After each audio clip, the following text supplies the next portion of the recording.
A graça e a paz, Igreja do Senhor. Quero deixar um beijo no coração de todos, em Cristo Jesus. Quero conversar com vocês hoje sobre ansiedade. Você que faz um tratamento, não deixe esse tratamento de lado.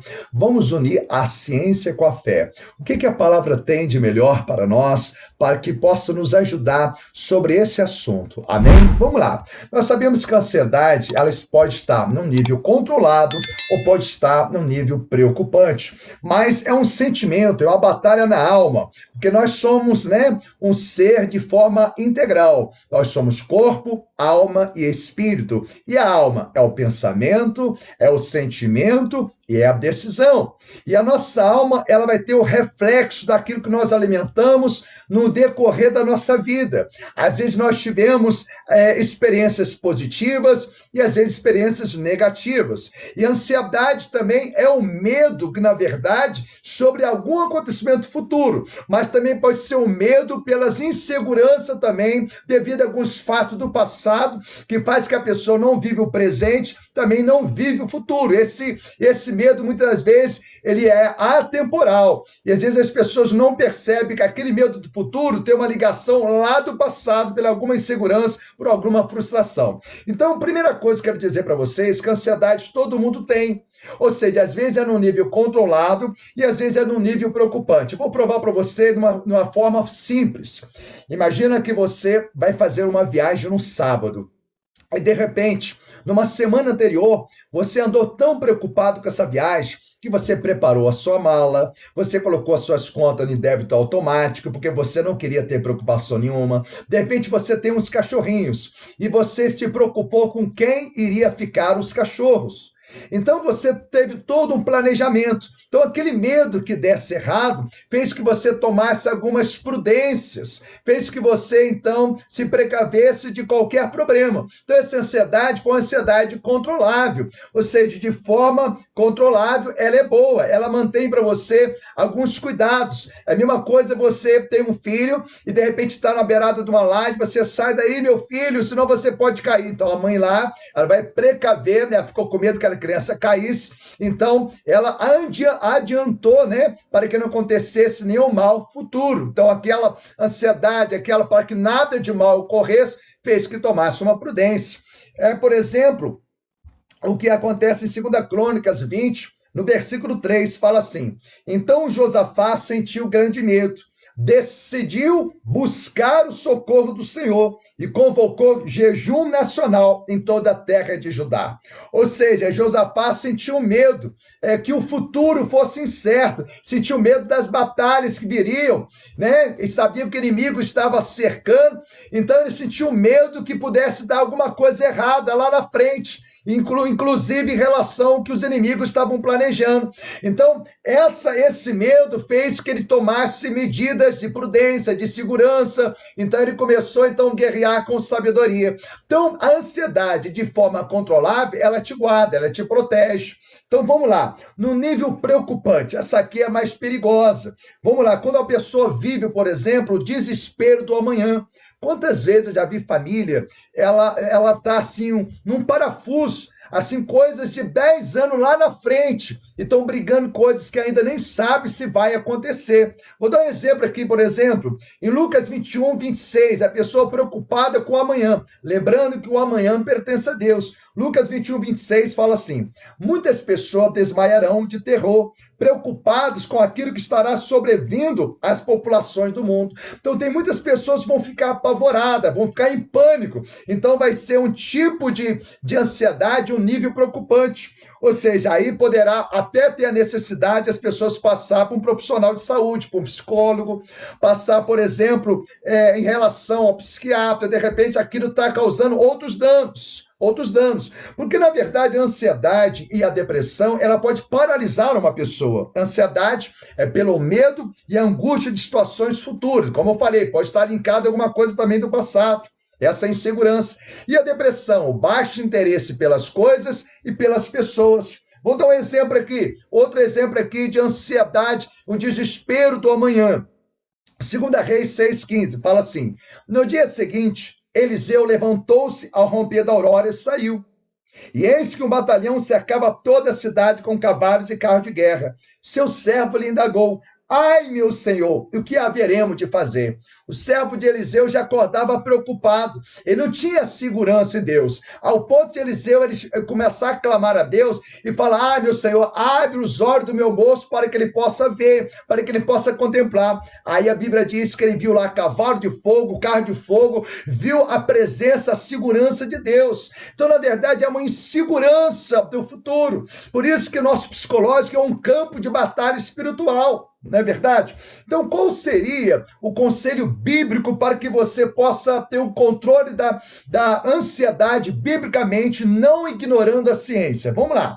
Entrega suas angústias aos pés da cruz. Grava isso na prática. 1 Pedro, capítulo 5, versículo 7, diz assim: lançando sobre ele toda a vossa ansiedade, porque ele tem cuidado de vós. Então lança sobre ele, fala: Deus, o que me preocupa é isso que me traz dor. Senhor, me ajuda, controla a minha mente, o meu coração, guia, Senhor, minhas emoções. É muito importante você colocar diante do Senhor. Mateus 6,34 diz assim: portanto, não vos preocupeis com o dia do amanhã, pois o amanhã trará suas próprias preocupações.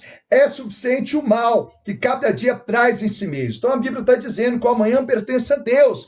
Não adianta nós ficarmos apavorados com o amanhã. Deus fala, por exemplo, os últimos tempos vão ser dias difíceis, tempo de angústia. Depois você medita lá em Daniel, capítulo 12, a Bíblia diz que vão ser tempo de tribulação, tempo de angústia, como nunca houve. E nesse tempo, Deus, ele salvará a sua igreja, aqueles que se encontrarem no livro. A Bíblia é clara. Observe que Mateus, capítulo 6, versículo 27, diz assim: qual de vós, por mais que se preocupe, pode acrescentar algum tempo à jornada da sua vida? Não adianta, a preocupação exacerbada só vai fazer mal para a própria pessoa. Basta nós confiarmos, e a confiança é fruto de um relacionamento diário, de uma dependência diária. Vamos dar um exemplo de uma mulher que teve na Bíblia uma grande ansiedade, e ela usou a sabedoria e usou esses princípios aqui e colocar diante do Senhor. Ana, por exemplo.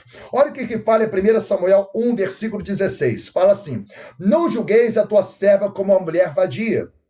Estava orando daquele modo, e até agora, pois estou muito triste, desesperada. O que ela faz? Ela coloca diante do Senhor aquela dor. Coloca diante do Senhor. A Bíblia fala assim: aquietai-vos e sabei que o Senhor é Deus. Amém? Então coloca diante do Senhor. A Bíblia diz que Ana tomou essa decisão sábia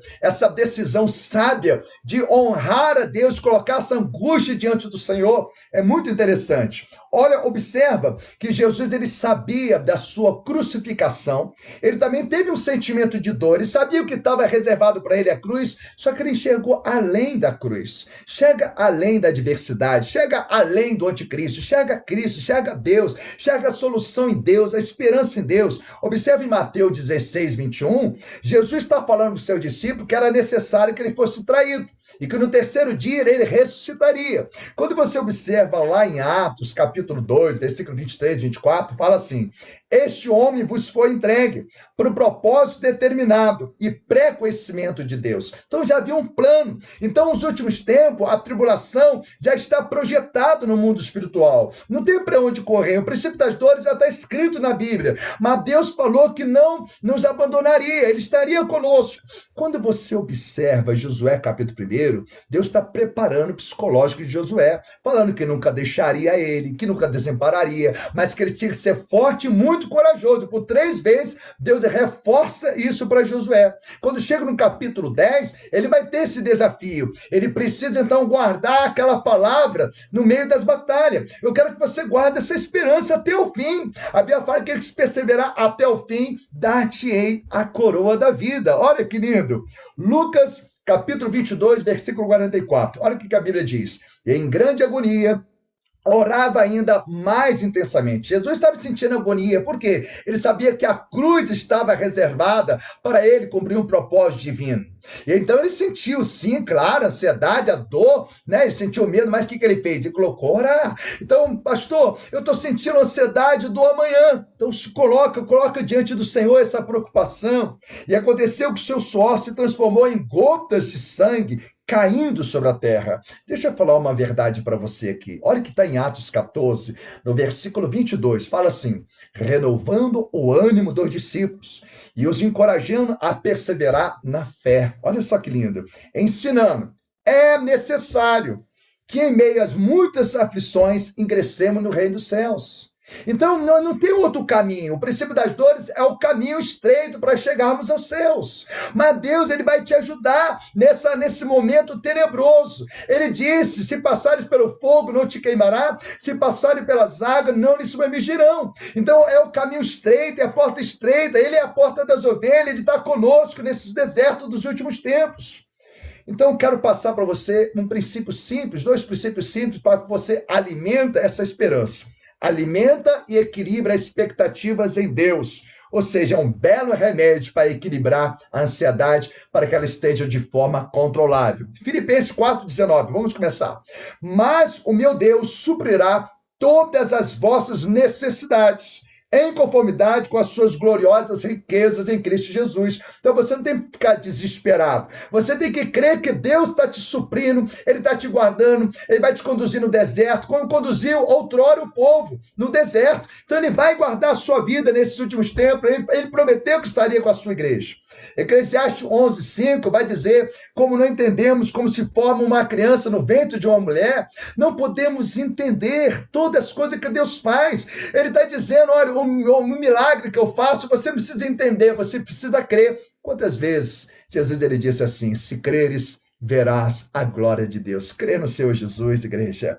Filipenses 3, versículo 13 ao 14, vai dizer assim: irmãos, não penso que eu mesmo já o tenha conquistado, mas toma a seguinte atitude, ou seja, ele é decidido. Qual é a decisão? Esquecemos das coisas que para trás ficam, não fica preso ao passado, não fica preso às inseguranças, os traumas do passado. Tudo que o adversário quer é que você fica preso a algum trauma do passado, alguma rejeição do passado. Quer ver? Às vezes a pessoa fica numa insegurança, não vive nem o presente, nem projeta para o futuro, e tem medo até do futuro, porque já teve muitas sequelas no passado. Eu tenho certeza que o Espírito Santo está aplicando um remédio, está trazendo um consolo, um azeite nessa ferida, e vai te dar força para você confiar nele, para você crer nele, crer no Senhor de todo o seu coração. Olha só o que ele fala: esquecendo das coisas que para trás ficam, avançando para o que estão diante de mim, apresso-me em direção ao alvo. Ou seja, ele tinha uma determinação em confiar em Deus, em crer em Deus, que Deus estava reservando o prêmio da soberana vocação. Amém?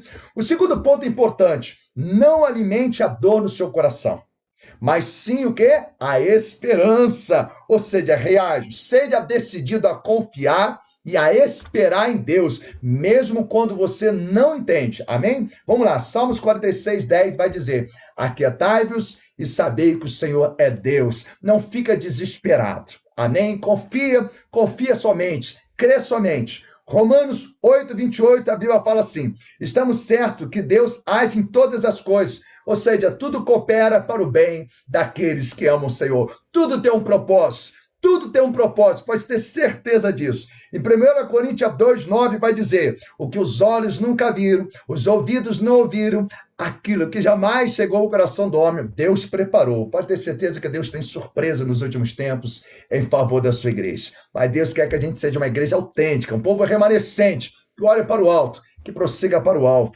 E Romanos 8:18, para a gente fechar, a Bíblia diz assim: estou absolutamente convencido. E você, está convencido que Deus está contigo? Você tem essa certeza? Deus quer alimentar hoje essa certeza, essa confiança, essa esperança. A Bíblia fala assim: não temas, crê somente. Estou absolutamente convencido de que os nossos sofrimentos do presente não podem ser comparados com a glória que em nós será revelada. As tribulações presentes não há de ser comparada com a glória de Deus. Deus vai enxugar nossas lágrimas. Deus vai trazer novos céus, nova terra, uma nova história para cada um. Eu quero dizer para você que a ansiedade, ela pode ser sim controlada quando você decide confiar em Deus. Eu quero dizer para você que o amanhã pertence a Deus. Não se preocupe com o dia do amanhã, basta cada dia a sua preocupação. Você não está sozinho, meu irmão. coração. Se essa palavra falou no seu coração de uma forma breve, compartilhe essa palavra, multiplica essa mensagem para levar esperança para aqueles que têm passado algumas aflições na alma. Eu conto com você aciona o sino, inscreve no canal, em nome de Jesus. Um beijo no coração de todos, em Cristo Jesus.